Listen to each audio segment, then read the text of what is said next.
Hi again, everyone. Tonight we drift together into the crowded belly of history, where marble arches gleam in the sun, but the alleys reek of smoke, sweat, and sewage. Most people believed they could stroll the streets of ancient Rome like a tourist, soaking in the marvels of the eternal city. The truth is, you wouldn't last a single day. Tonight, we drift together into the crowded belly of history, where marble arches gleam in the sun, but the alleys reek of smoke, sweat, and sewage. The streets thunder with carts forbidden by daylight, yet rattling through the night, shaking the fragile walls of towering insulae. Above you, clay lamps flicker, below you, gutters flow with refuse, and all around you, the voices of a million souls collide in chaos. One wrong turn could mean a thief's knife at your ribs. A single careless sip of water could bring days of fever. Even the simple act of sleep is stolen, broken by shouts, barking dogs, and the endless roar of wagons on stone. The grandeur is dazzling, yes, but beneath the marble lies a city that devours the unprepared. So before you get comfortable, take a moment to like this video and subscribe, but only if you truly enjoy these journeys into the past. And let me know your location and local time in the comments, so I know where across the world these echoes of Rome are reaching you. Now dim the lights, listen to the light sound of the fire crackling, and let us step together into the streets of the ancient city. At first light, the city wakes in layers. Roof tiles flush with the night's stored heat. Gulls wheel above the Tiber, and smoke climbs from braziers where bakers and metalworkers kindle the day. A guide begins in the Subura, because this quarter compresses the metabolism of Rome into steep, narrow streets. Before a newcomer reaches the Forum, the city has issued a warning. The air is heavy with river damp, charcoal haze, and the sharp ferment rising from workshops and kitchens. Architecture closes in as if the houses confer above the roadway. Speculators raised rental blocks fast to answer demand in a capital that drew migrants from every coast. These apartment houses are the insulae, stacked shops and rooms with wooden stairs and thin party walls. Collapses and fires forced emperors to cap heights, first near 70 Roman feet and later closer to 60. That policy conceded the danger and made upper floors the cheapest and most precarious places to live. The streets enforced rules of their own. Long before sunrise, wagons barred from the daytime streets rattle through the city with marble, grain, amphorae, and timber. Caesar's municipal law pushed the loudest traffic into the hours when most residents tried to sleep, so by dawn, nerves were already frayed. Anyone in a doorway heard iron rims hammer stone and drivers shouting to teams as they squeezed past bollards and tight corners. The intention was a quieter day, and the price was a noisier night. After sunrise, the tone shifts from wheels to feet. Cobblestones carry water to gutters, and broad stepping stones stand like islands so pedestrians avoid the slurry in the roadway. In wet weather, sheets race down a lane. In dry weather, the gutters carry what the city sheds, from scraps to dung. Pompeian archaeology explains the logic of the raised stones and preserves tight ruts where cartwheels threaded between them, a map of practiced movement through filth and flow. Sanitation is both triumph and problem. Rome possessed the cloaca maxima, first dug to dry low ground and later tied to outfalls from fountains and baths, so runoff and waste moved toward the river.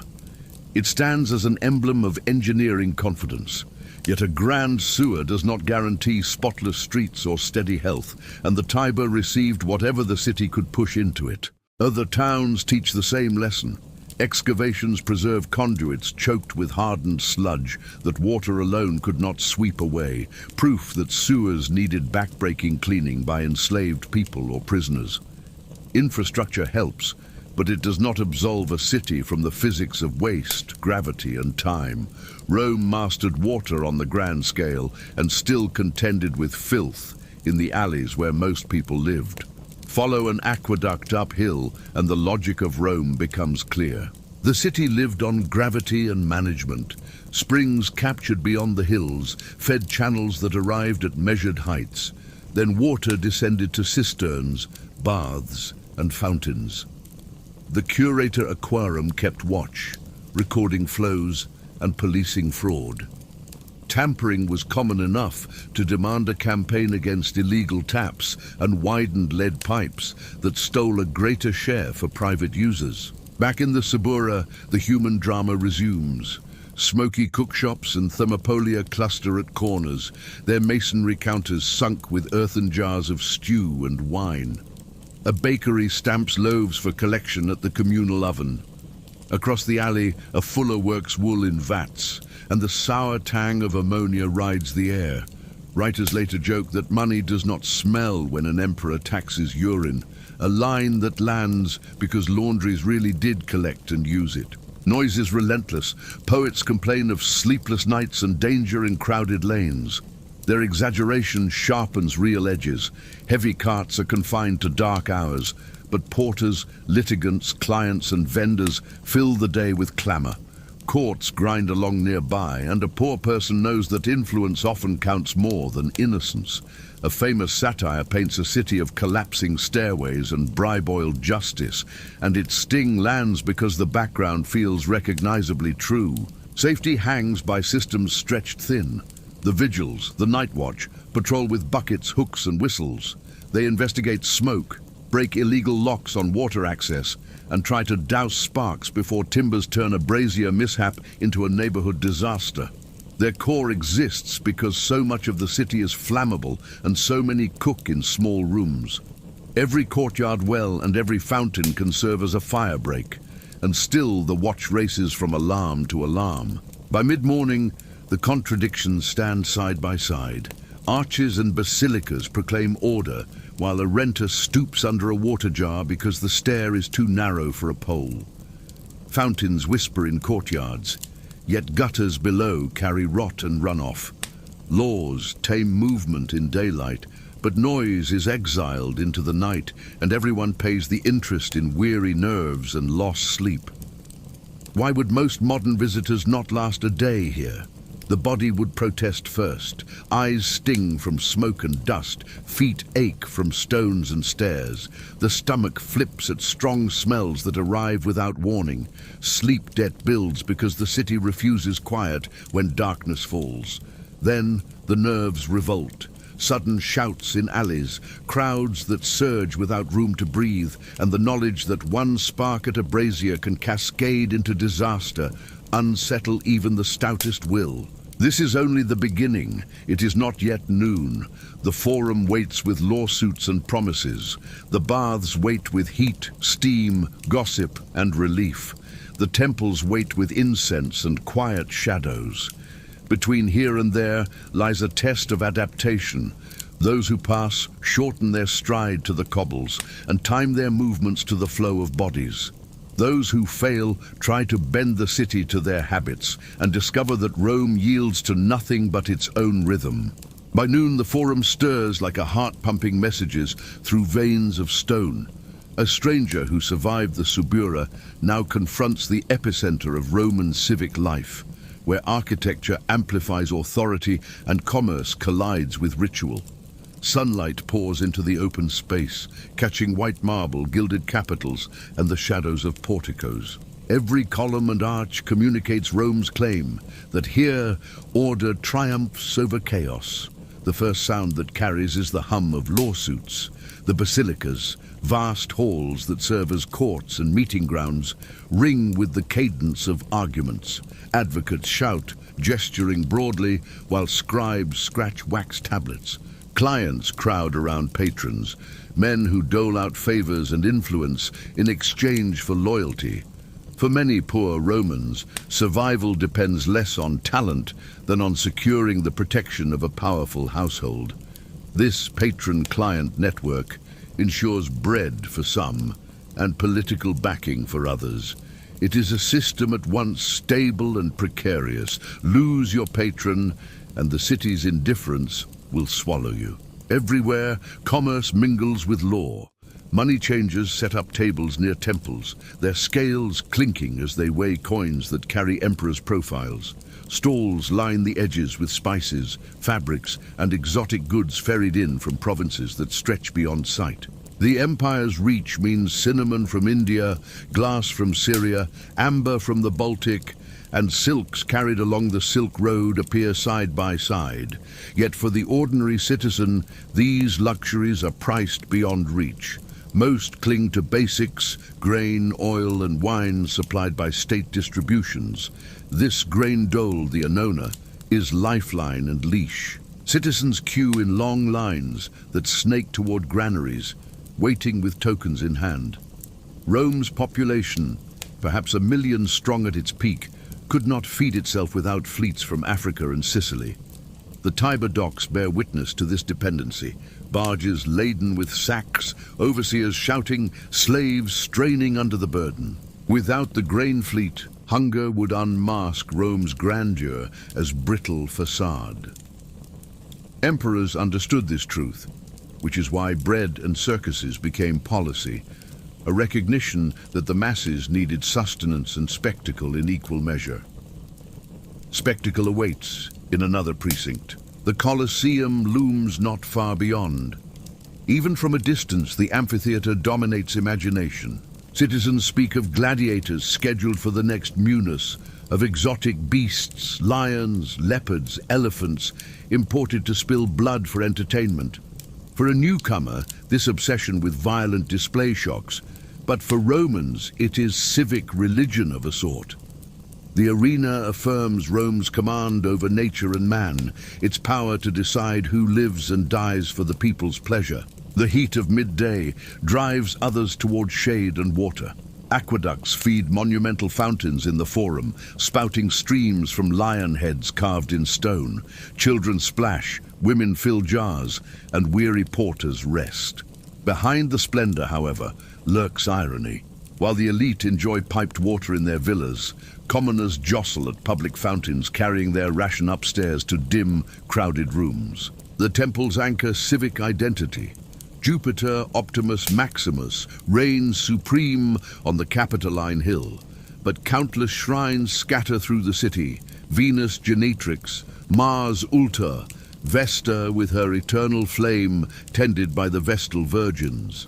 Sacrifice perfumes the air, mingling with incense and the tang of blood. Priests chant formulaic prayers, and augurs lift their eyes to the flight of birds. Religion here is not a matter of private belief, but of public duty. Neglect the gods, and the city risks calamity. Yet alongside grandeur runs danger. Pickpockets haunt the crowded porticos, eyes trained for distracted hands. Sharpers lure the naive into games of chance. Soldiers on leave swagger, their tempers quickened by wine, while the watch struggles to maintain order. One careless move can draw you into a brawl or strip you of your purse. Visitors soon learn to guard their steps and keep coin close to the body. The stranger now senses why survival here demands adaptation. Rome offers abundance, yes. Water from distant springs, grain from across the seas, entertainment that staggers the imagination. But each gift conceals dependence, noise, or peril. To last even a day, one must adjust lungs to smoke, ears to clamor, stomach to coarse bread, and nerves to the city's shifting mood. It is not only the body that strains, but the spirit, confronted by a society that thrives on spectacle, hierarchy, and relentless motion. As shadows lengthen toward mid-afternoon, another rhythm gathers strength. The baths open their doors. These sprawling complexes will prove both relief and revelation. For in them, Romans forge a social world unlike any other. The stranger, worn by heat and dust, prepares to step inside this ritual of cleansing and communion, where water and conversation bind citizens together in ways that both sustain and expose them. The first sensation upon entering the thermae is not sight, but sound. The low murmur of dozens of voices layered into a chorus, punctuated by splashes of water, the scrape of strigils against skin, and the hiss of steam escaping stone chambers. For the weary citizen, the baths are no luxury, they are necessity. Here, grime from the streets can be washed away, muscles eased, and alliances renewed. To skip the baths is to remain apart from the lifeblood of the city. The great imperial complexes, like the baths of Caracalla or those of Trajan, overwhelm a newcomer. Their scale matches temples with colonnades, marble pools, mosaic floors, and vaulted ceilings that soar overhead. Even smaller neighborhood establishments possess a rhythm: apoditerium, tepidarium, caldarium, frigidarium. The sequence is ritual. One undresses in the changing room, guarded by slaves or attendants. Valuables are often stolen despite watchful eyes. From there, bodies acclimate in warm air before immersion in the hot plunge, where steam curls around columns. Finally, shock arrives in the cold pool, a jolt that restores alertness after the weight of heat. But the baths are more than plumbing and architecture. They are arenas of society. Senators and shopkeepers, soldiers and slaves cross paths within these walls. Deals are whispered between splashes. Poetry is recited. Politics is debated. Even emperors understood the baths as political stage. Hadrian commissioned repairs. Caracalla expanded scale. Diocletian raised new vaults, each seeking to leave an imprint on the civic psyche. Public generosity in stone earned loyalty more effectively than decrees alone. The experience, however, is not entirely pleasant. To a modern visitor, hygiene practices appear alien. Romans used oil rather than soap, massaging it into skin before scraping it away with curved metal tools. Sweat, dirt, and oil collected in jars, often repurposed in ways that would turn a stomach. Communal pools meant that infections spread easily. Skin diseases, eye ailments, and parasites lingered in the warm, damp air. What feels refreshing in the moment could carry hidden costs to health. Inside, the press of bodies is relentless. Conversations drift into disputes. Shouting erupts when a splash offends dignity. The air, heavy with steam, amplifies every word until the chamber vibrates with echoes.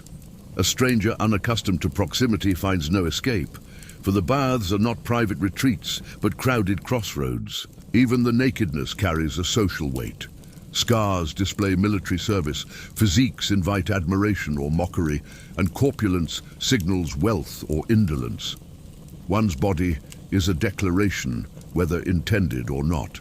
Beyond water and heat lies spectacle of another kind. Exercise grounds. The palestra fills with men boxing, wrestling, and practicing ball games. Dust rises, mingled with sweat, and the copper scent of occasional blood.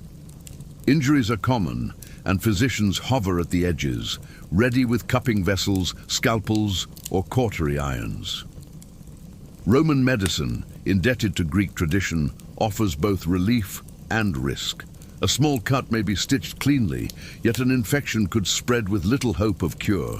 The baths thus serve as both gymnasium and infirmary, a reminder of how closely leisure and danger coexist in Rome. Women too enjoy baths, though their hours are often separated or their complexes distinct. Gossip flows as freely as water. Fashion, childbirth, and household disputes fill the air. Perfumes and cosmetics are traded, hairdressers ply their craft, and alliances between households are forged here as surely as in the forum. The baths reveal Rome's paradox: communal equality within strict social hierarchy. All may enter, but status still dictates whose voice is heard, whose body commands respect. Emerging cleansed, oiled, and weary, the bather steps once more into the roar of the city. Afternoon heat radiates from paving stones. Stomachs rumble, for food is next on the daily rhythm. Taverns, bakeries, and markets line the streets, each with its own hazards. Wine flows freely, bread sells cheap, but not all meals are safe. Spoiled fish, watered wine, or contaminated water can lay low even a seasoned citizen. Romans tolerated risks that today would alarm any visitor, and stomachs often paid the price. As evening approaches, the baths have done their work. Muscles are soothed, dirt is lifted, and conversation has recharged the day. Yet for the outsider, exhaustion gnaws. The pace of Rome allows no pause. Soon crowds will surge again, this time toward taverns, theatres, and above all the amphitheatre, where anticipation builds for the night's entertainment.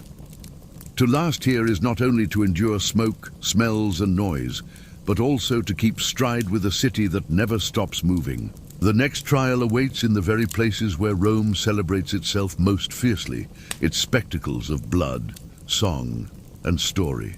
As shadows stretch long across the cobblestones, the city's appetite turns towards spectacle. Entertainment is not a luxury in Rome, it is an expectation. The populace craves distraction, and emperors oblige, knowing well that bread and circuses keep unrest at bay. To enter the evening is to be swept along by crowds surging toward theatres, circuses, and most famously, the great Flavian amphitheatre, the Colosseum. The Colosseum dominates not only the skyline, but also the imagination of every Roman. Completed under Titus in 80 CE, it could hold more than 50,000 spectators. Its tiered seating reflected the rigid social order: senators and equestrians nearest the arena, plebeians in the middle tiers, women and the poor banished to the highest rows. For a newcomer, the sheer scale is overwhelming. Archways swallow throngs of citizens, vomitoria funnel bodies into seats with astonishing efficiency, and once inside, the roar of tens of thousands shakes the very stone. The day's program begins early, but its momentum carries into the evening. Spectacles unfold in stages. First, displays of exotic animals, leopards, lions and bears, imported from the farthest provinces, pace the sand before being hunted, slain, or set upon one another. The audience delights in the chaos, a living reminder that Rome commands not only men, but beasts of distant lands. Next come public executions.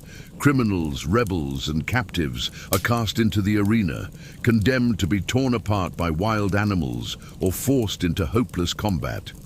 Justice here is not quiet, it is theatre. Then the main event begins. The gladiators.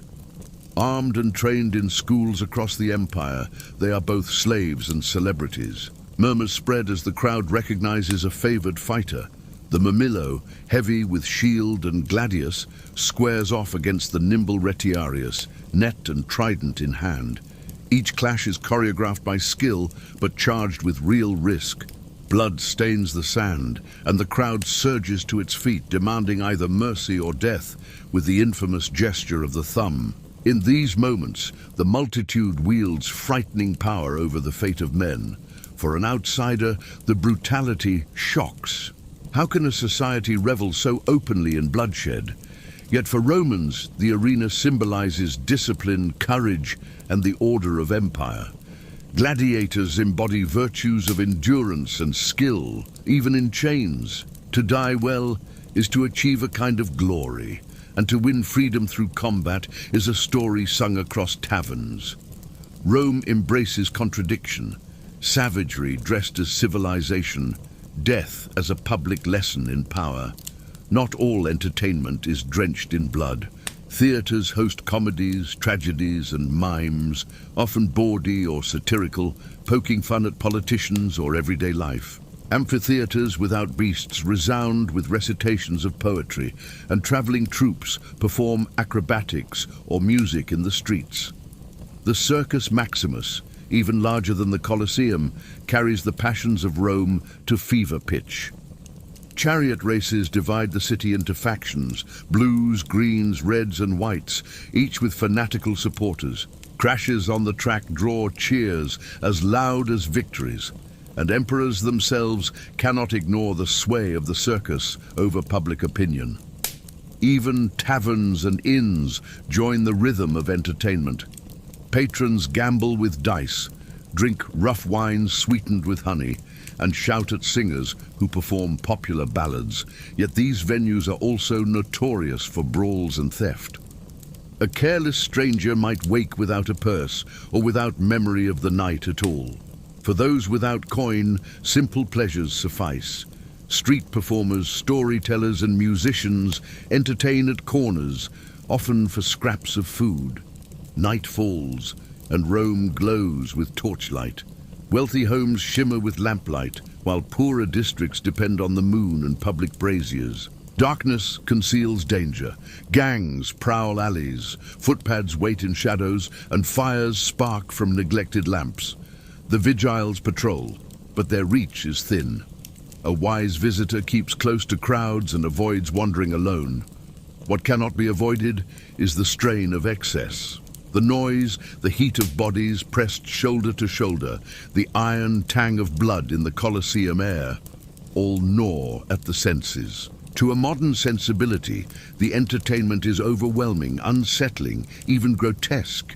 Yet to a Roman, it is the pulse of civic life, proof that the empire's reach and power extend not only to law and conquest, but also to the daily diversion of its people. For the outsider struggling to last a single day, the evening's entertainment may be the most exhausting trial of all. The body reels from the press of the crowd. The mind falters at the casual cruelty, and the heart tightens at the realization that this is no passing show. It is Rome itself, magnificent, merciless, and inescapable.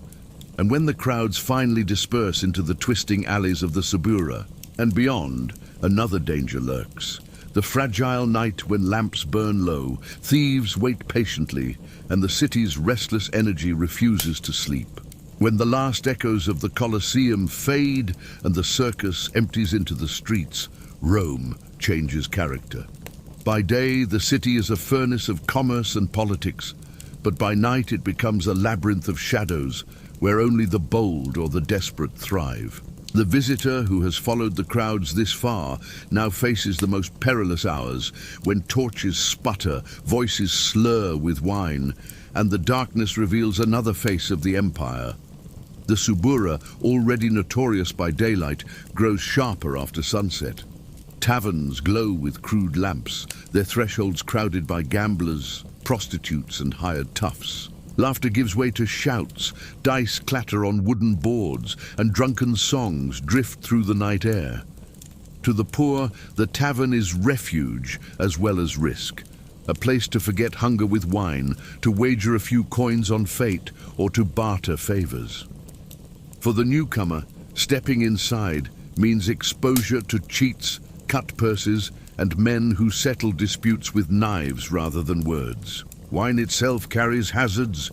Romans drink it mixed with water, spiced with herbs, or cut with honey, but tavern keepers often dilute it beyond reason. Amphorae of cheap vintages line the walls, and a stranger might be sold vinegar strong enough to scorch the throat. Food, too, can betray. Meat left too long in the summer heat, or fish carried up from the Tiber reeks beneath spices meant to disguise rot. For those unused to such fare, illness comes quickly, and no physician waits in the night to give relief. The streets outside offer little comfort. Without gaslight or electricity, Rome depends on oil lamps and torches scattered thinly along main avenues. Side streets are black pits broken only by starlight or moon. Thieves wait in these passages, silent until a hand clamps over a mouth or a blade flashes for a purse. Vigilance is constant. Even poets of the age wrote of the dangers of walking home after dark, warning of falling tiles, runaway carts, or sudden muggings. For a visitor, each corner holds a trap. The vigiles attempt to maintain order. These night watchmen patrol in small bands, carrying buckets, axes, and lanterns. Their duty is twofold: to suppress crime and to combat fire. Yet their numbers are limited, and their reach cannot match the sprawl of the city. A fire sparked by a careless lamp or overturned brazier can leap from one wooden balcony to the next, devouring insulae in a chain reaction. Entire districts have been lost to such blazes. Citizens sleep uneasily, knowing that at any moment the night may bloom with flames and smoke. Noise never truly ceases. Hawkers call to stragglers, arguing couples quarrel in alleys, dogs bark, and above all, wagons rumble. Caesar's law banning carts from daytime streets ensures that night belongs to traffic. Heavy wheels grind against stone, iron rims shriek at corners, and drivers curse in the dark. For residents in Insula, sleep is broken again and again by the thunder of commerce. For a modern visitor accustomed to quieter nights, exhaustion becomes unbearable. Even if one survives theft, fire, and food, rest is stolen by Rome itself. Beyond the city's clamor lies a quieter, darker truth. The gulf between rich and poor grows wider after dark. The wealthy withdraw to villas guarded by slaves, reclining under frescoed ceilings, sipping aged Falernian wine from glass goblets. Their lamplight flickers against marble statues, their beds are soft with cushions, and their gardens murmur with fountains. Meanwhile, the poor cram into rooms above the subura, wooden stairs creaking, air foul with smoke and sweat. A single lamp may burn in a household of 6, its weak glow unable to banish the dread of collapse or fire. Sleep, when it comes, is uneasy. Dreams are pierced by the shouts of carters, the bark of dogs, the cries of drunkards, or the crash of pots dropped from windows into the street. Romans have a habit of discarding waste at night, and the gutters become channels for refuse. The stench drifts upward, settling into the nostrils of those on higher floors. For someone unaccustomed, the assault on the senses is overwhelming, and dawn feels impossibly far away. Yet survive the night, and the reward is another day in Rome, another test of body and spirit. To endure even 24 hours here is to learn that magnificence coexists with misery, that splendor stands on the shoulders of suffering. The city that proclaims itself eternal demands a price from every inhabitant and from every visitor.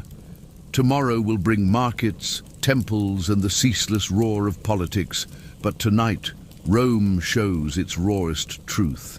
Beauty and danger interlaced so tightly that one cannot exist without the other. Dawn returns not as gentle relief, but as another trial. The city stirs early, roused by clatter and smoke, and the visitor who has survived the restless night discovers that Rome never truly slept. From the Tiber's quays to the 7 hills, labor begins anew, each class tethered to its own demands. To last even this morning requires strength, for Roman life is measured less by leisure than by ceaseless toil. The first sites belong to workers at the markets.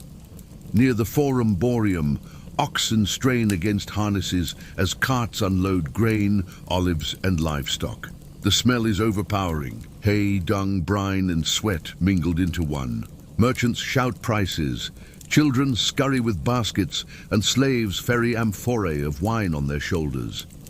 Barges on the Tiber bring more cargo, guided by long poles, their holds heavy with goods from Africa, Gaul, and Egypt. Rome devours supplies on such a scale that its very survival depends on the daily influx of grain ships. Without them, hunger would ignite unrest. Step into the Macellum, the great market hall, and the senses are assaulted again. Butchers hack at carcasses, fishmongers display gleaming catch on marble slabs, and fruit sellers pile figs and grapes in pyramids. The noise is constant, haggling, clinking scales, the squeal of animals not yet slaughtered. For a Roman citizen, this is ordinary business. For the uninitiated, it is overwhelming. One must jostle and bargain hard, for stall keepers are quick to cheat strangers. Stale bread or watered wine awaits the inattentive.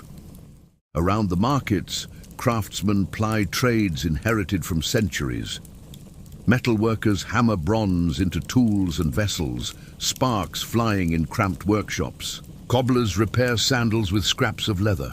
Potters shape clay jars, and lamp makers mold terracotta vessels that will carry oil into homes. Each craft sustains the city's pulse, yet each exposes its workers to hazards. Lungs blackened by smoke, backs bent from lifting, hands scarred by blades and flame. The life expectancy of the poor reflects these dangers. Few see old age without injury or illness. Slavery underpins much of this industry. Enslaved men and women labor in workshops, haul goods through streets, or serve in households. They are the unseen majority, their toil woven invisibly into Rome's grandeur. Some hope for manumission after faithful service, others resign themselves to a lifetime of toil. Their presence is inescapable. A visitor from another age would recoil at the scale of dependence upon human bondage, yet in Rome it is accepted as natural order. Amid this bustle stands the patrician class, their day shaped differently. Wealthy Romans seldom fetch their own food or stoke their own fires. Slaves perform these tasks while their masters attend to politics, law, or leisure. Senators rise to enter the curia, where debates echo beneath lofty roofs, while equestrians oversee contracts, trade, and estates. For them, Rome's chaos is backdrop, endured only in passing. Their real concerns lie in influence, reputation, and alliances sealed over feasts or patronage. Politics permeates every corner of the city. Petitioners gather at basilicas, seeking verdicts or favors. Lawyers, clad in white, argue in clipped Latin, filling air with legal formulas. Magistrates dispense rulings, often swayed by wealth and prestige rather than justice. For a commoner, navigating this world is daunting. One misstep, one unpaid bribe may bring ruin. A visitor, lacking connections, would quickly learn that truth alone rarely wins the day in Rome. Religion, too, shapes the morning. Shrines open, and priests perform sacrifices at altars while smoke curls skyward. Housewives stop to toss grain into flames, murmuring short prayers before rushing to markets. Temples stand as guardians at every street corner, dedicated to Fortuna, Mercury, Apollo, or obscure household deities. Failure to honor the gods, Romans believe, risks not only personal misfortune, but also calamity for the city itself. Duty and devotion are intertwined with every act, from business to war. For the outsider, what is most difficult is the sheer pace. Markets are crowded, streets clogged with traffic, temples bustling, courts clamoring with litigants. There is no silence, no respite. Dust rises with every footstep, mingling with smoke from braziers. The din gnaws at the ears, the smells churn the stomach, the endless throng presses against the chest. What a visitor might crave: space, calm, cleanliness, are luxuries the city does not offer. Rome demands endurance, and without it, fatigue overwhelms even before midday. By late morning, the markets thin, goods purchased, animals slaughtered, and workers returning to workshops. Yet the day has only begun. The city now pivots toward midday meals, toward duties in the forum, and toward the next cycle of labor and leisure. For the stranger who longs for rest, this realization brings despair. In Rome, survival is not measured in days, but in hours, each filled with noise, labor, and risk. And the greatest strain still looms ahead, for the city reserves its harshest trials for those who fall sick, those who live at the margins, and those crushed by poverty, the majority who sustain the empire, yet reap little of its glory. By midday, the press of the city begins to wear heavy on the body. The crowds thin slightly as citizens retreat home for the prandium, the midday meal, but the respite is brief. For the outsider attempting to endure even a single day in Rome, this is when fatigue sets in most cruelly. Hunger gnaws, the heat from sun-scorched paving stones rises in waves, and the stomach, still unsettled by tavern wine or questionable market food, protests. To eat in Rome is both necessity and gamble. The prandium itself is modest for most. Bread forms its backbone, often coarse and gritty with particles of stone ground into flour. Olives, cheese, and occasionally dried fruit or fish supplement the meal. Wine is poured, always mixed with water. Only the wealthy indulge in midday feasts of roasted meats, honey cakes, and delicacies from distant provinces. To the poor, the fare is plain, meant to sustain work until evening. A stranger, expecting freshness or refinement, finds disappointment. Dental wear among Roman skeletons reveals the toll of grit in bread, grinding teeth down prematurely. For someone unaccustomed, Even the staple foods cause discomfort. Dining customs may also surprise. Romans recline at larger meals, propped on couches arranged around a central table. Fingers, not utensils, guide most food to the mouth. Guests share bowls, dipping bread into sauces, and slaves circulate to refill cups or offer towels. To modernize, hygiene is lax. To Romans, it is ordinary. The outsider who hesitates risks offense, for in this culture, eating is a communal act, woven into friendship, business, and politics alike. After eating, many seek shade or rest. The siesta is not formally Roman custom, but exhaustion makes some retreat into quiet corners, especially during the oppressive summer heat. Yet the city refuses stillness. Construction crews labor on new temples and baths, their chisels ringing against marble. Carpenters mend aqueduct conduits, shouting orders down scaffolding. Slave markets continue in the open, where human lives are auctioned beneath the blazing sun. Buyers inspect teeth, muscles, and scars as if examining livestock. For the visitor, the sight is disturbing, but to Romans it is daily commerce, essential to sustaining estates and households. Sickness also stalks the streets. Without germ theory or modern sanitation, Rome is fertile ground for disease. Open gutters carry waste, water storage jars breed insects, and crowded insulae spread illness like wildfire. Physicians exist, often trained in Greek traditions, but their remedies rely on bloodletting, herbal mixtures, or charms. Some are skilled, others charlatans. Even the best cannot halt plagues that occasionally sweep through the city, cutting down rich and poor alike. A traveler exposed to tainted water or spoiled food might succumb within days, their body unprepared for Rome's hidden pathogens. The environment adds to the strain. The Tiber floods unpredictably, bringing silt and debris into lower quarters. In the height of summer, heat scorches stone streets until they shimmer. In winter, damp winds cut through cloaks and firewood grows costly. Life in Rome demands resilience against both climate and crowd. To the uninitiated, the constant exposure feels punishing, eroding strength as the day wears on. Meanwhile, social divides sharpen. The wealthy retire to shaded peristyles, where fountains splash among marble columns and servants fan the air. Their meals end with fruits, nuts, and honeyed wine, and their afternoons drift into leisurely conversation or political plotting. The poor, by contrast, return to work or errands. Children scavenge for scraps, women haul water from fountains, men labor at looms, kilns, or construction. The disparity is visible at every turn, a reminder that Rome's magnificence rests on unequal foundations. For the outsider, the cumulative effect is suffocating. Noise never ceases, odors cling to every breath, and exhaustion mounts without relief. What was awe in the morning now feels oppressive. The grand arches and temples cast long shadows that remind the stranger of Rome's power, but also of its indifference to the individual. The city consumes energy as relentlessly as it consumes grain and water. By mid-afternoon, the visitor faces a crucial question. Continue with the city's rhythm or falter under its weight. Those who endure will soon witness another spectacle.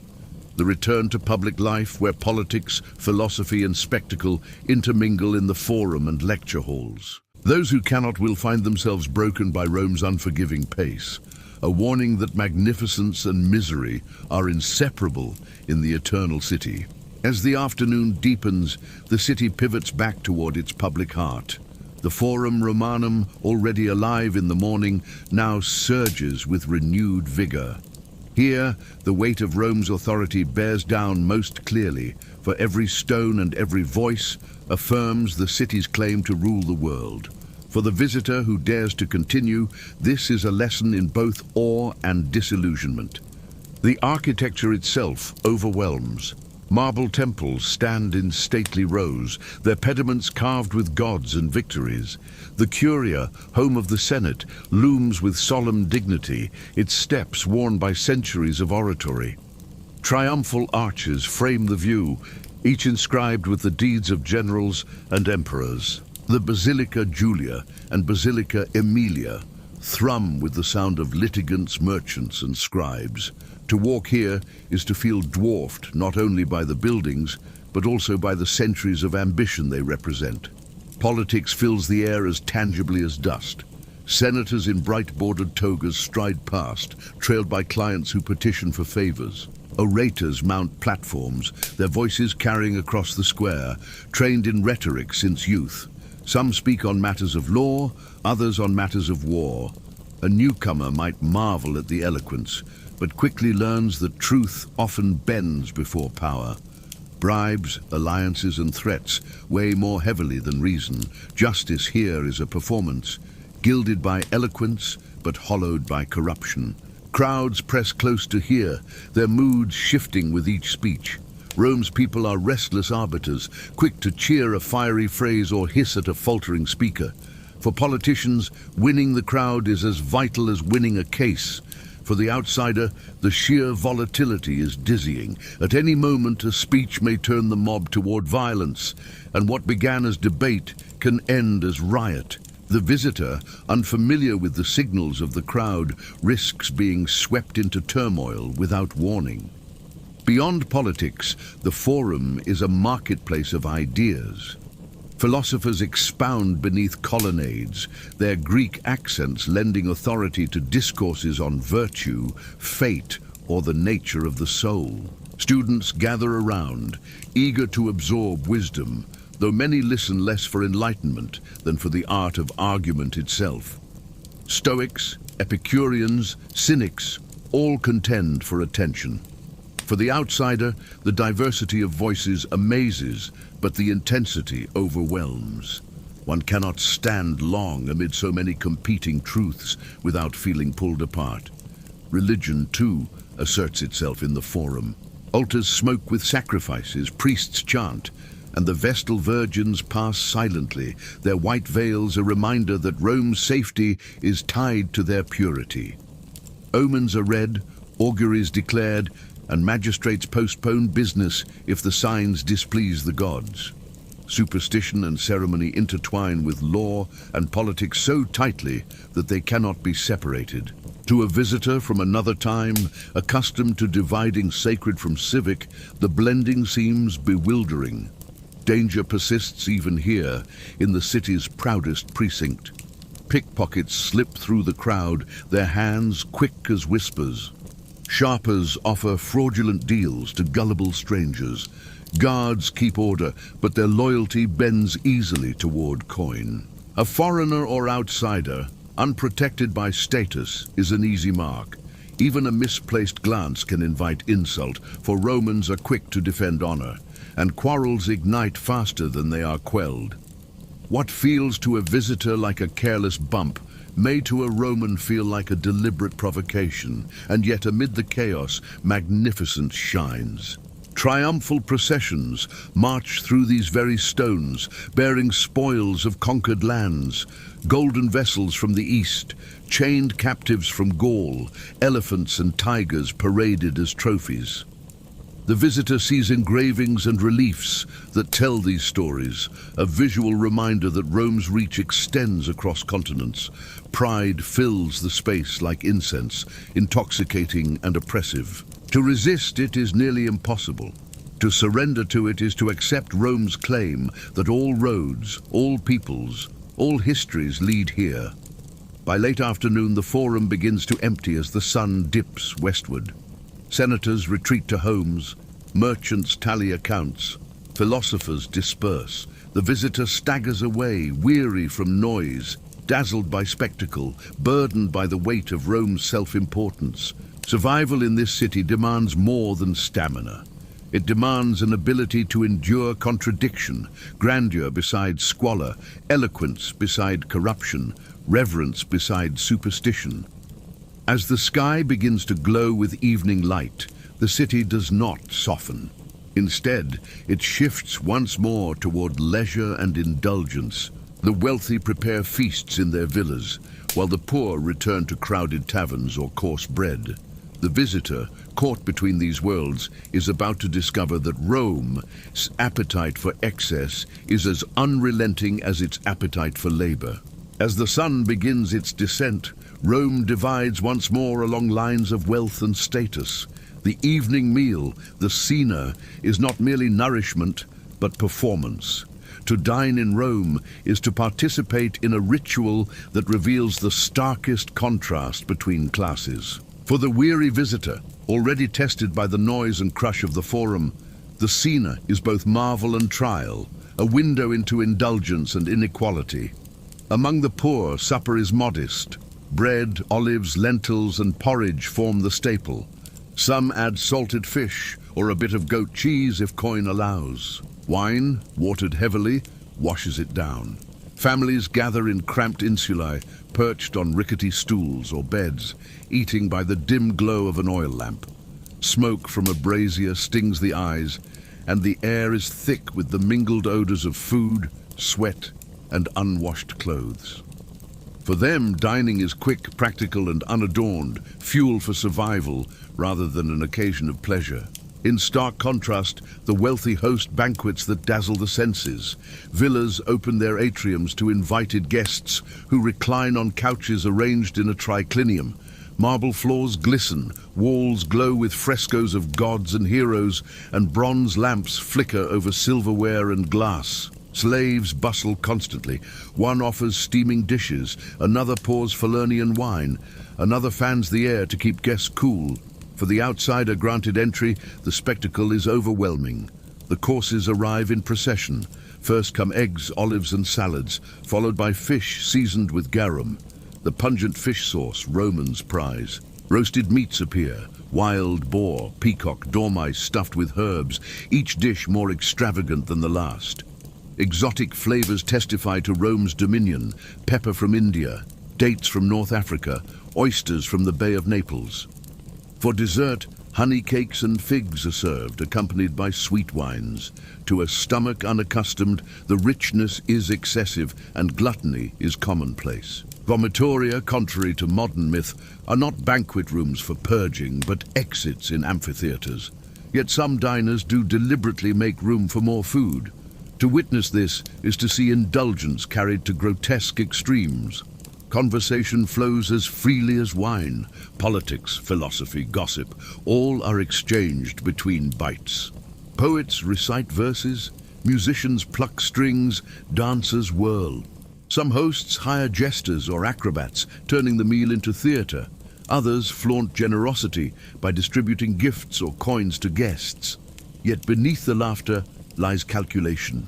Invitations are granted to secure loyalty, flatter allies, or intimidate rivals. For a Roman elite, dining is strategy dressed as leisure. The visitor struggles in such company. Reclining to eat feels awkward, sharing dishes unsanitary, and the flavors overpower the palate. Worse, drunkenness grows as the evening lengthens. Wine mixed with too little water dulls senses, loosens tongues, and provokes quarrels. Voices rise, gestures sharpen, and a wrong word can sour the host's mood. For the outsider, a single misstep, spilling wine, misquoting a verse, failing to praise a dish, may mark one as uncouth, even offensive. Meanwhile, outside villa walls, the poor remain hungry. Taverns fill with those too weary to cook. There the food is coarse, the wine sour, and the atmosphere unruly. Dice clatter, arguments flare, and the risk of theft or assault grows with each cup drained. Prostitutes mingle, bargaining as openly as the tavern keeper. The outsider who seeks refuge here trades safety for meager sustenance and companionship tinged with danger. As night deepens, the city hums with contrasting rhythms, laughter and song behind marble walls, curses and brawls in the Subura's alleys. Fires flicker in kitchens and taverns, smoke twisting upward to join the haze that never leaves the Roman sky. For those unaccustomed to Rome's relentless energy, fatigue now borders on despair. The body craves sleep, but the city denies it. Noise, danger, and discomfort conspire against rest. And yet, the night is not done. For some, festivities will continue into the small hours, banquets stretching toward dawn, drunken revelry spilling into the streets. For others, the toil of night shifts begins anew. Bakers knead dough, carters load wagons, guards patrol. Rome does not grant peace, it demands endurance. For the visitor, this realization sharpens. One cannot glide through the eternal city untouched. To survive even a single evening requires adaptation to excess, inequity, and unrelenting clamor. And as midnight approaches, the city reveals still another layer. Its hidden underworld of crime, fire, and peril that makes night in Rome a final grinding ordeal. Midnight in Rome belongs to those who thrive in darkness. The grandeur of temples and arches fades into silhouettes, and what remains is the raw pulse of a city that never rests. For the weary visitor, worn thin by food, noise, and spectacle, the night is no sanctuary, it is a crucible, a time when Rome bears its most dangerous face. The first threat is fire. Insulae, the tall, crowded apartment blocks, are tinderboxes of timber, plaster, and clay. Families cook on open braziers. Lamps drip oil onto wooden floors. Careless sparks leap into dry beams. A single accident can ignite a blaze that devours entire streets. The vigiles, Rome's night watch, patrol with buckets and hooks, straining to contain disasters. Yet their task is enormous, and their reach uneven. Fires in Rome are feared like armies, and even emperors have been defined by their response to them. The visitor, trying to sleep in an upper room, lies awake at every creak of wood, fearing the sudden shout of alarm and the orange glow that means escape or death. The second threat is crime. The Subura after dark swarms with footpads, cutpurses and gangs who extort shopkeepers or brawl for territory. Roman poets complained often of stumbling home by torchlight, clutching their cloaks tight against sudden attack. A foreigner is an easy target.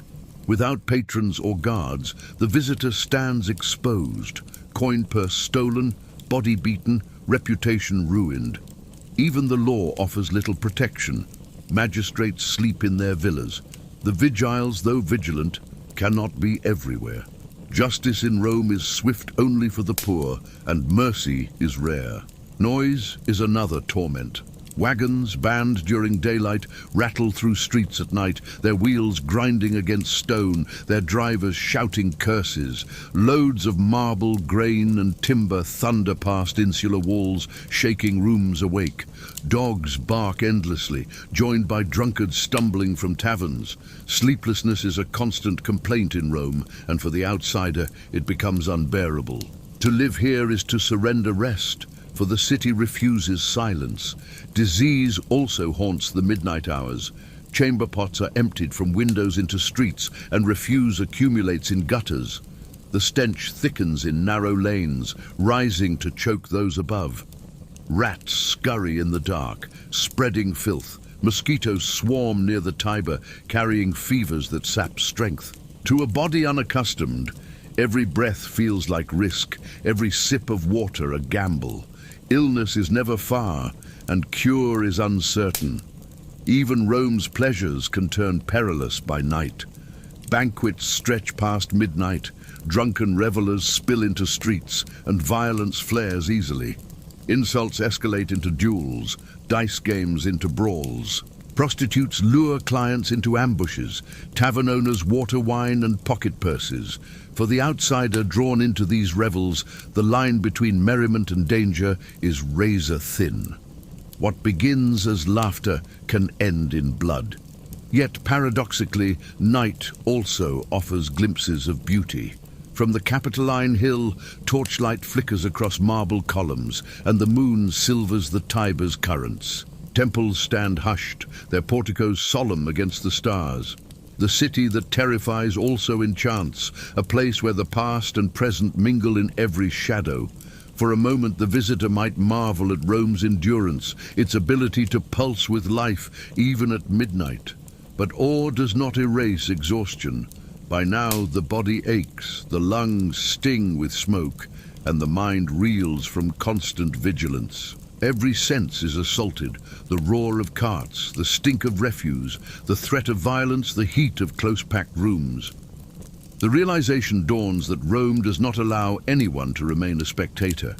To be in this city is to be consumed by it, whether in labor, spectacle, or danger. As the hours crawl toward dawn, the visitor faces a grim truth. Survival is not guaranteed. Many perish quietly in fires, brawls, or sickness, unnoticed by a city too vast to mourn each loss. And yet, for those who endure, morning promises another cycle of noise, labor, and magnificence. The eternal city demands submission, not sympathy.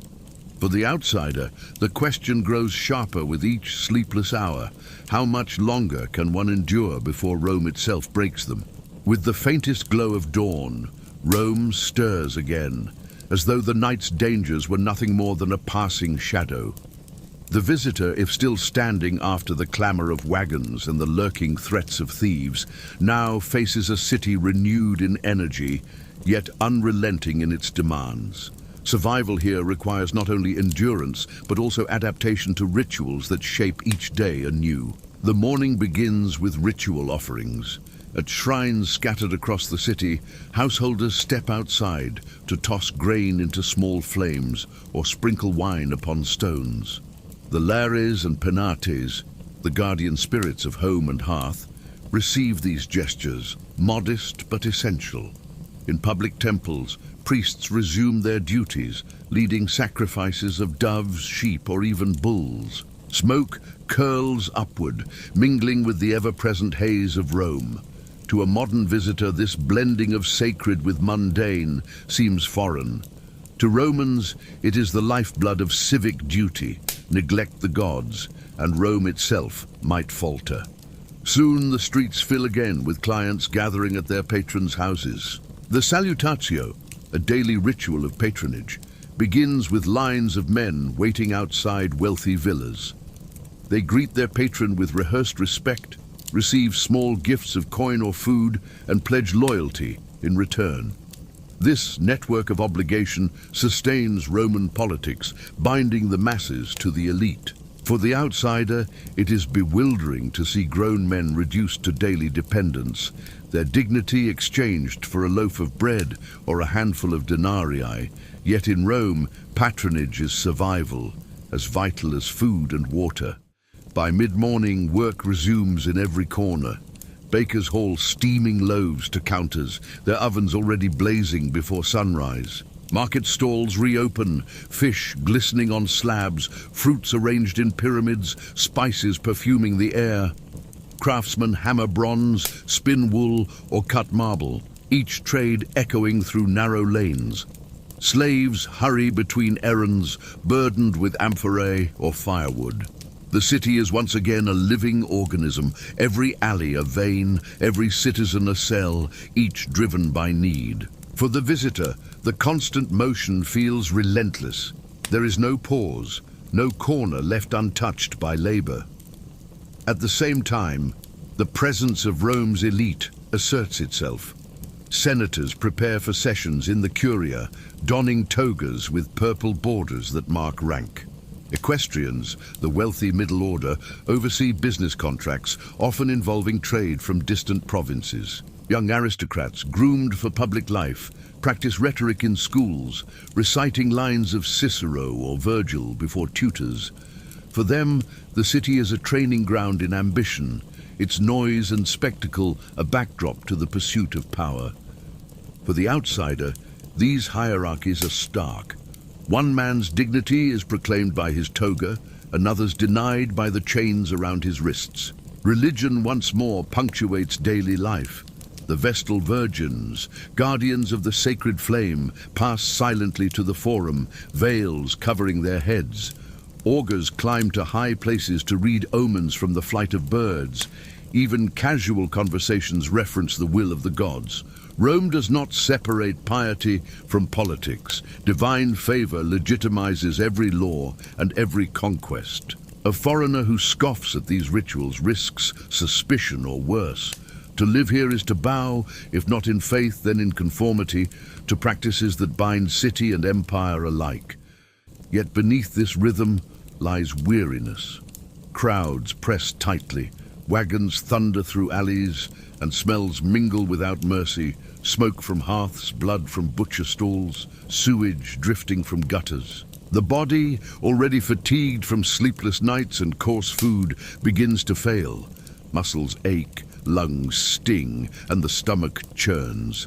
The mind, too, falters under the weight of constant vigilance, always alert for thieves, wary of fire, cautious of insult. For the visitor, each hour stretches like a test, demanding fortitude that few possess. Still, there are glimpses of wonder. Sunlight strikes the marble of the Capitoline, glowing gold against blue sky. Aqueducts march in stately lines toward the city, carrying water across arches that seem impossibly high. Children chase each other in courtyards, their laughter briefly rising above the din. Musicians pluck strings at street corners, their melodies carrying notes of beauty, even through chaos. These moments remind the visitor why Rome endures. Magnificence and misery are entwined so tightly that neither can exist without the other. But for one unaccustomed, the strain accumulates. Every breath of smoky air, every shove in the marketplace, every sleepless night pushes the body closer to collapse. By late morning, when Romans are only halfway through their day, the outsider already falters. To survive even one more cycle of Rome's relentless rhythm feels impossible, and still, the city demands it. For the afternoon awaits with trials of law, politics and spectacle, as if Rome itself seeks to prove that endurance, not comfort, is the true measure of survival.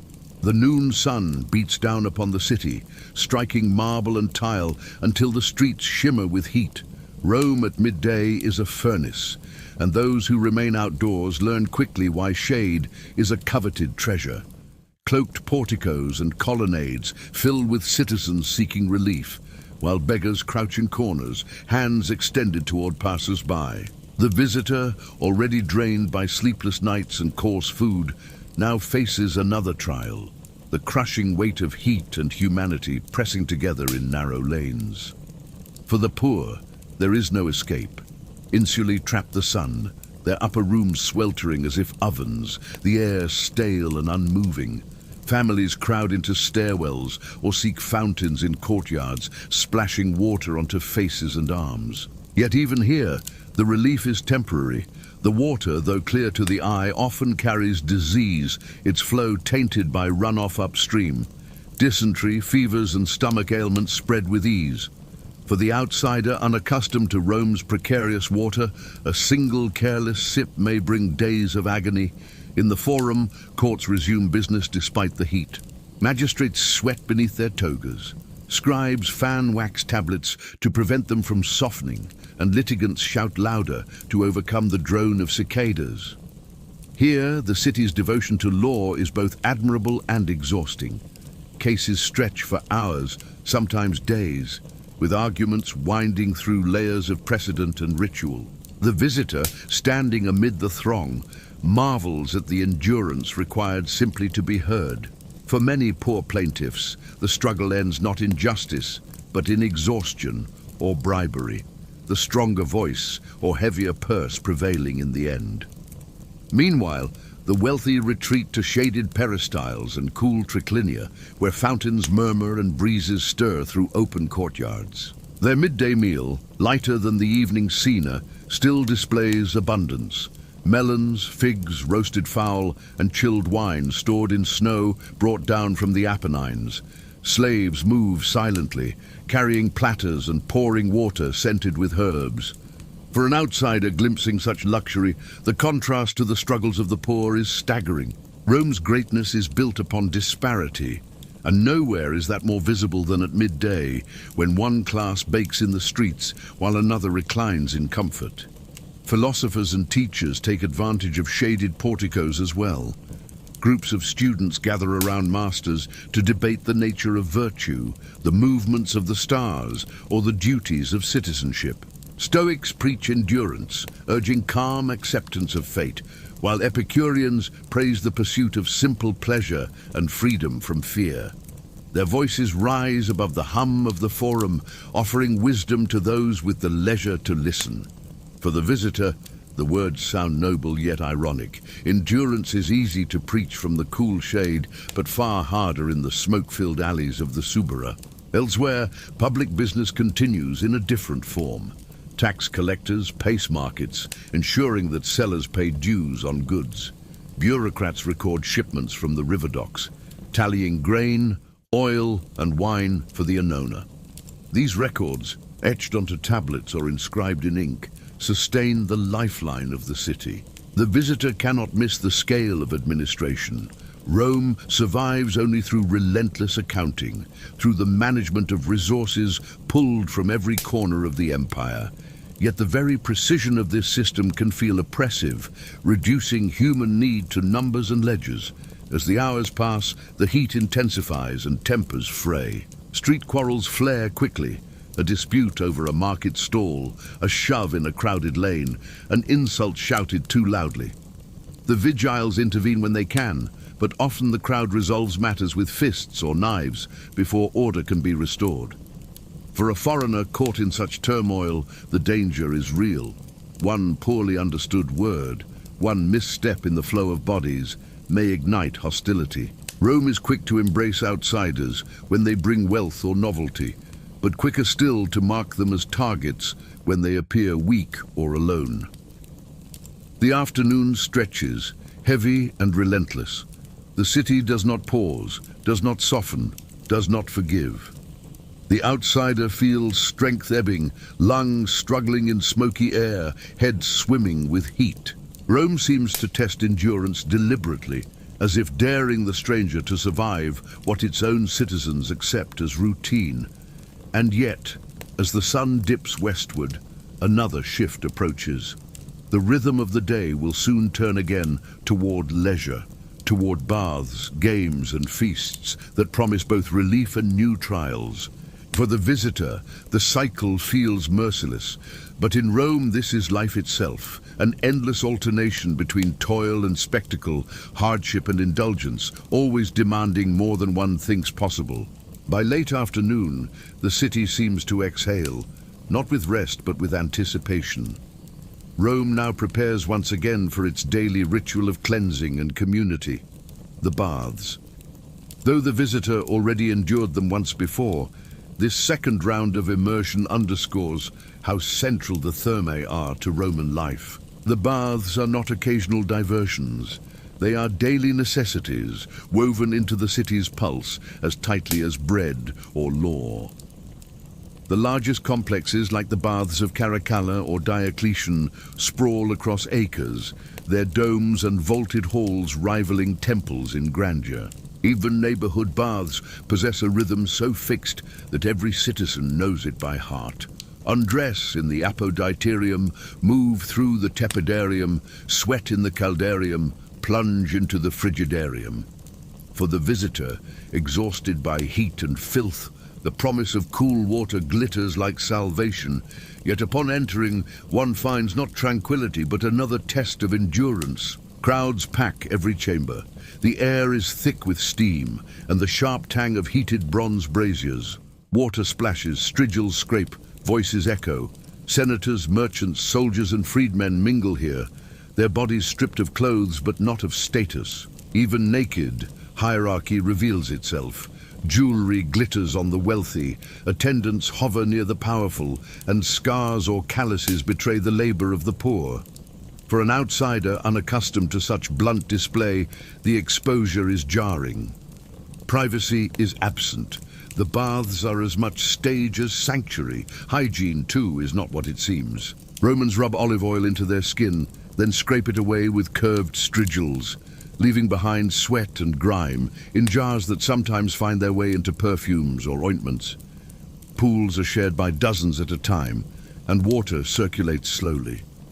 Eye infections, skin diseases and parasites lurk unseen. The visitor, hoping for cleanliness, instead risks contagion. Relief comes at a cost, and the cost may be steep. The palestra outside the bathhouses thunders with activity. Men wrestle in sand pits, box with leather-wrapped fists, or hurl discus and javelin. Youths chase balls across marked courts, their shouts rising above the din. Spectators gather to watch, betting on contests or praising skilled fighters. For Romans, the baths are inseparable from exercise, the union of sweat and water a daily rhythm. To the weary outsider, the vigor seems impossible. How can men labor so fiercely after a day already spent in work and heat? Yet this is Rome's paradox. Energy flows even when exhaustion should prevail. Inside, conversation hums as steadily as exercise outside. News of the forum circulates, gossip about senators and generals spreads like wildfire, and business deals are struck in whispers beside steaming pools. Emperors themselves have used the baths to curry favor, strolling among citizens, sharing jokes or granting audiences. To bathe is to participate in civic life. To abstain is to mark oneself as recluse or foreigner. For the visitor, blending and demands constant vigilance, speaking carefully, laughing at the right moments, hiding discomfort at practices that feel alien. Women, too, attend baths, though often in separate facilities or hours. Their rituals include not only cleansing, but also beauty treatments, hairdressing, perfumes, and cosmetics exchanged in social circles as important as those of men. Here, alliances between families are nurtured, disputes aired, and fashions set. Rome's women, though constrained by law, exert quiet influence through these gatherings, shaping households and networks with skill. A visitor observing would sense how power in Rome extends far beyond the Senate or Forum. As evening approaches, citizens leave the baths refreshed, oiled, and scented with herbs. For the Roman, this ritual prepares body and spirit for the feasting and revelry to come. For the outsider, however, the baths deliver only temporary respite. Muscles ache from constant movement, skin stings from harsh scraping, and fatigue lingers beneath the surface.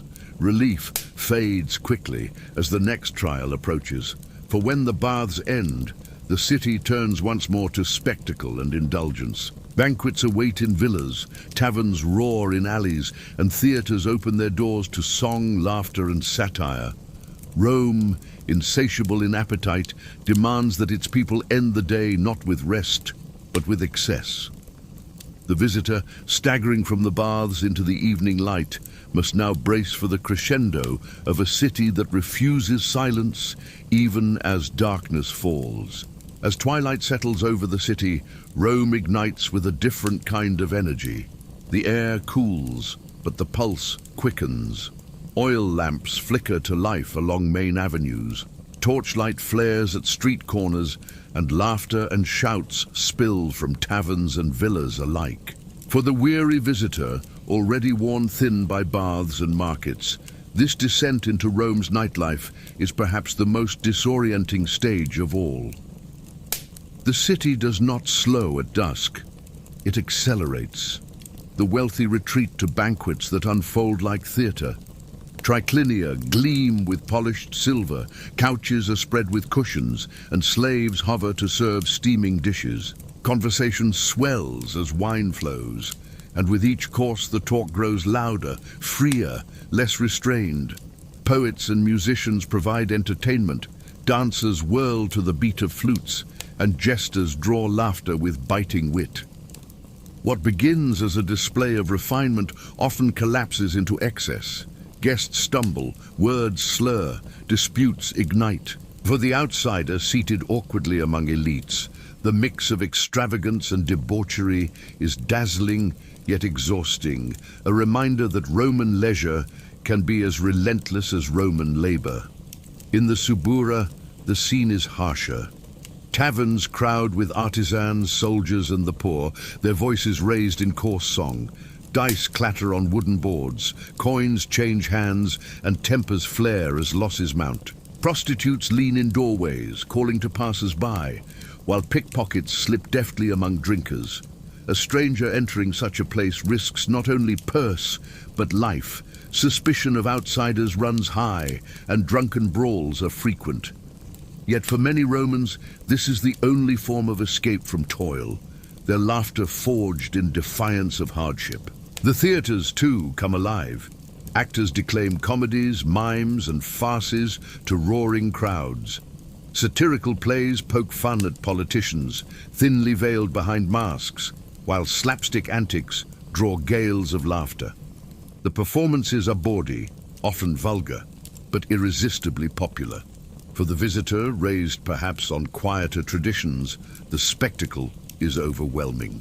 The noise, the crudeness, the sheer press of bodies packed into wooden stands, it is less art than riot.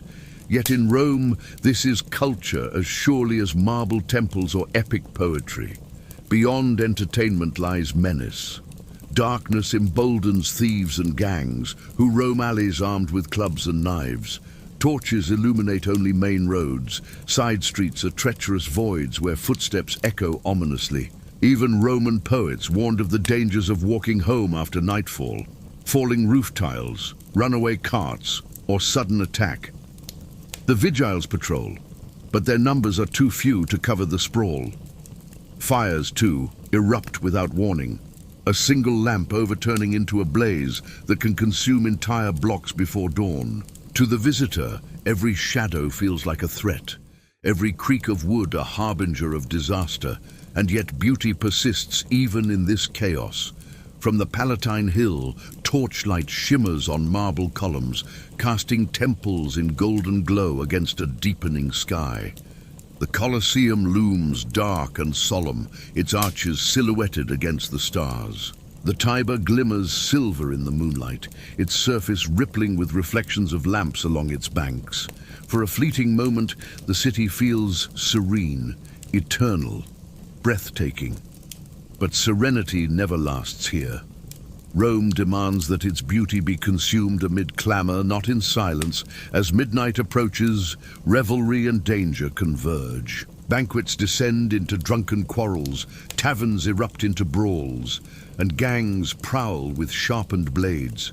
Fires crackle in distant quarters, shouts carry over rooftops, and wagons thunder once more through streets, forbidden to them by day. Sleep becomes impossible. Even those who long for rest find it stolen by noise and fear. The visitor, battered by sensation, realizes that in Rome, the night is as perilous as the day, perhaps more so. By the time lamps burn low and songs falter into silence, the city has exacted its toll. The body aches, the stomach churns, the nerves fray. Yet dawn waits just beyond the horizon, ready to hurl Rome into motion again. Survival here means not simply enduring one trial, but bracing for the next. For the outsider clinging to strength, the final ordeal now looms. The cycle of exhaustion and renewal that ensures Rome breaks all but the hardiest souls. Tomorrow will dawn, but only the resilient or the Roman-born will endure to see it with spirit intact. Dawn breaks once more, pale light spilling over rooftops and gilding temple columns, and with it Rome awakens for yet another relentless cycle. For the outsider who has endured from one sunrise to the next, this moment brings not triumph, but a staggering realization. The city offers no pause, no gentleness, no reprieve. To last even a single day here is to be tested beyond measure, body and spirit strained against forces too vast to resist. The first sounds are already familiar, the rumble of wagons, the cries of vendors, the clatter of sandals against cobblestones. Bakers fan embers to life, filling streets with the scent of bread. Smiths stoke forges, hammering iron into tools and weapons. Water splashes as women draw from fountains. The rhythms that seemed novel yesterday now feel oppressive, their repetition an iron law. Rome demands constancy, and constancy erodes the outsider's strength. Hunger stirs again, yet food is no comfort. Bread is coarse, wine is sour, meat is scarce unless one has coin to spend. The stomach, unsettled from unfamiliar fare, rebels with each bite. Water, pulled from jars or fountains, risks sickness. To Romans, this is ordinary life. To the visitor, it is another trial of endurance. Each swallow is both sustenance and gamble. The body aches from sleeplessness. Noise never ceases, dogs barking, hawkers shouting, wagons rattling through narrow streets by night. Even now, as morning brightens, carters shout curses, children scream in play, and hammers strike marble. Rest in Rome is a luxury seldom granted, and fatigue gnaws like hunger. Eyes sting from smoke, lungs rasp from dust, and every muscle cries out for respite that the city refuses to give. Yet worse than bodily wear is the burden on the spirit. The outsider has witnessed grandeur beyond imagination. Temples glowing at sunset, arches inscribed with conquests, aqueducts marching like giants across the hills. But alongside glory lies misery. Slaves whipped in markets, the poor crammed into squalid insulae, gladiators dying for sport, beggars overlooked as senators stride past in gilded sandals. Rome's magnificence feeds upon suffering, and once seen, it cannot be unseen. To live here is to accept contradictions so profound that it tears at the heart. The city itself seems indifferent to the struggle of any single life. Fires sweep through alleys, floods rise from the Tiber, disease claims children, yet the forums bustle, the races continue, the baths fill with laughter. Rome does not mourn, it endures. For the outsider, this truth is the heaviest of all. Survival in Rome means not conquering the city, but surrendering to its rhythm, sacrificing comfort, rest, even compassion to the ceaseless churn of empire. And so, after one day, the verdict is clear. A modern soul, dropped into the heart of ancient Rome, would falter under its weight. The noise, the smells, the danger, the endless demands, each by itself bearable, together unbearable. Even admiration for its wonders cannot quiet the longing for escape. Clean air, quiet nights, untainted food, safe rest. These things Rome does not give. Yet even in despair, awe lingers.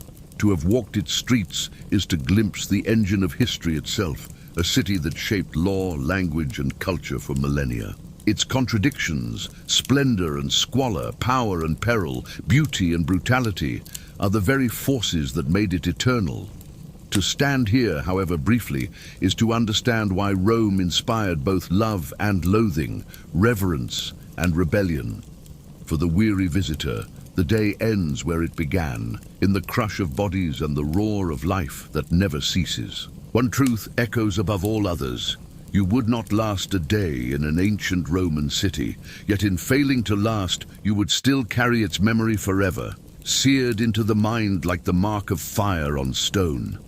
Rome does not allow indifference. It breaks, it dazzles, it consumes, and in doing so it proves why it was and remains the eternal city.